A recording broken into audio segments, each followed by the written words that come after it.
Everything gonna be alright. Gonna be.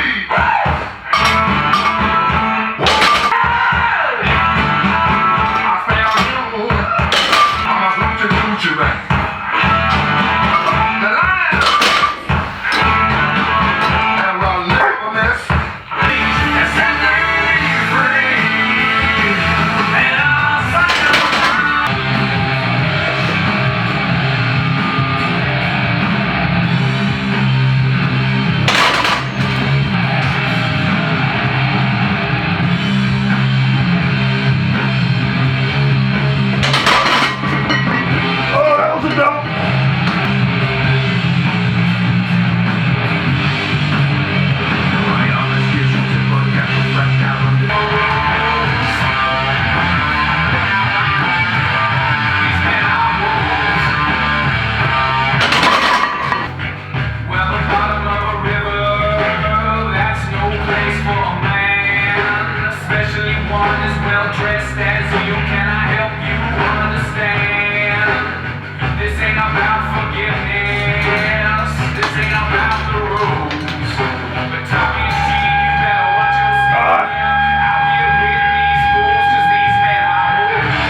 Man, there's no way that last set made the YouTube cut. Probably not the Facebook cut either. They don't like any kind of Jimi Hendrix playing at all. That last set was solid. I ran 15 sets of 3 with 1 plate and 110 pounds of band tension. Again, not pushing the weight on those. My bicep hurts.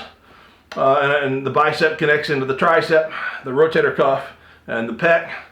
And I can feel all of those. A little instability. Don't want to push it, so keeping the weight light. Varying the grips every set.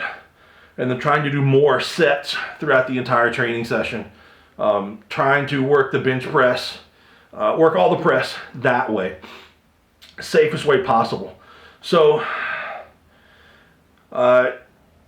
knocked out 2 plates plus the band, so we're looking at 225 plus 110, 335. Felt solid, but I'm still not ready to be really reactive off my chest. I think you can see that. I'm taking it down kind of slow. Put the denim shirt on, and I didn't put the towel on the bench. As soon as I laid down, I began sliding across the bench. Couldn't get anchored. Next set, I put the towel on. I could anchor much better. I could get a much more tightness, better bar position, and I touched. So if you're having issues on the bench, actually just put a towel on the bench. Put something on the bench that will not allow you to move no matter what you try to do. No matter what you try to do. I use these vice grip shirts all the time. My son has put them everywhere at home, but they've got rubber back on them so they stick to the bench. And no matter what, you're not going to slide. If you will put one of those on, those things will add weight to your bench. If you will set up correctly, you will add a ton of weight to your bench. That's a prime example right there. Same shirt, same bar, same weight, same everything. The only difference was I was anchored to the bench versus not anchored to the bench. That's the difference. You got to get anchored to that bench. And then I switched over to my metal jack shirt. Man, I just love that shirt more and more every week that I put it on. I can definitely tell. I thought that the double denim was just giving me a little bit of fits, and it wasn't wanting to let me get down. I know I've got a halfway decent pump going on. Nothing great, but 15 sets of 3, 45 seconds rest or less, you're going to get some kind of pump somewhere. So, but when I put the jack shirt on, I could tell when I was setting up, I was having difficulties getting my hands spread out to the power rings on the bar. So my body is definitely growing and taking up more space in that shirt. So I knocked out the 275 plus 110. I really want a 440, bands included at the top, a bench with that shirt on as soon as possible. Almost set up for it and took it today because the 275 felt good. Went 315. I said 315 plus 110, 425. Really, really close. I probably should have. I could have. Not probably should have. I shouldn't have. I could have went for a 440 bench, but soon. I got more work to do, and this arm needs to heal a little bit more before I start pushing it. But it felt good. A little patience on the way down. You can see with that Jack shirt, it's much more forgiving on the way down. I can get more speed on the way down, and I'm much faster, much more explosive on the way up. So, and there's really, really a very forgiving range on that shirt as well. It's hard not to love. So I'm going to take a couple more minutes and gun my chest out, my bicep and shoulder. And then I'm going to knock out some sets of 8s, some 4s, and 2s on incline today. And then we'll see what else we can get done before my wife calls me and says, hey, you got to go home.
Alright guys, that is Friday, wrapping everything up. Still sticking with the big 2 exercises for me.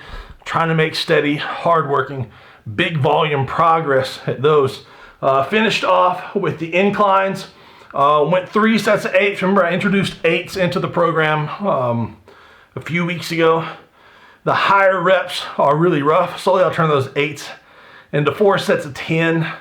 And then I'll keep making progress throughout my training. Through all the numbers in my training.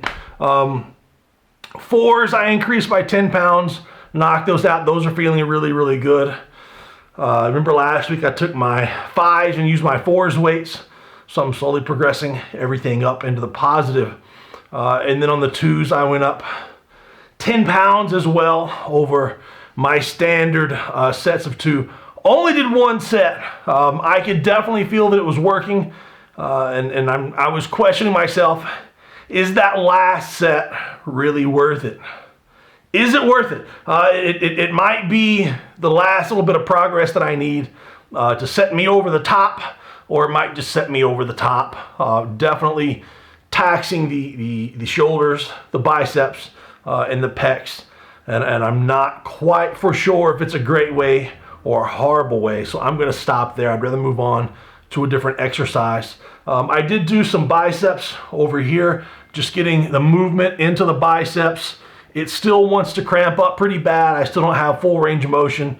Still can't completely turn my hand over, even in pain. So, I've still got a long way to go with it, but it's really not bad. I would say it's about 60%. So I really think on Sunday, I will increase my strict log by 10 kilos and try to repeat what I did last week. And just go from there, slow but steady progress. Really happy with how the bench went. There was nothing about this entire training session that was fantastic, but as a whole, if you look at everything as a whole, which is how you should be looking at all of your training as a package, that full day, was the full day solid? Was the full day progressive? And sometimes you have to look at your week and your month that way, because sometimes, especially when I'm programming clients, I had a client this week ask me, why don't I ever program any deloads in? The thing is, they're in there, you just don't realize it. And if they're placed in there correctly, then you don't realize that I'm actually deloading you. You feel like you've done some work, you go home, you over recover, and your next training sessions are absolutely amazing. That's how I keep having you having amazing sessions in the gym, as I monitor what it takes for you to recover. I try to put things in, pull things back. We have a couple of training sessions that are slightly lighter. If we're doing 5 things in the gym, we'll take a couple of different things and make them lighter, and we'll still push a couple. So you're still getting to have fun, you're still getting to push, but you're still getting to deload just a little. It's a big key. Hope that makes sense. So I'm gonna get out of here, eat some food, see if I can't gain a few more grams, maybe 500 grams, another pound between now and Sunday. It's getting warmer. Just would keep some fluids in me and keep the foods going well. And I should be able to come in here on Sunday. And, I don't know if I want to play with the yoke or if I want to do the frame with the harness, like the car walk. 90 kilos on the log for some strict work. And then I really need to pull 240, whatever that is, somewhere around 530, something like that, for anywhere between 1 and 5 reps. So all I gotta do is recover, get home tonight, knock out a bunch of reverse hypers. Same thing tomorrow. We'll see you guys on Sunday. Have a good one, guys.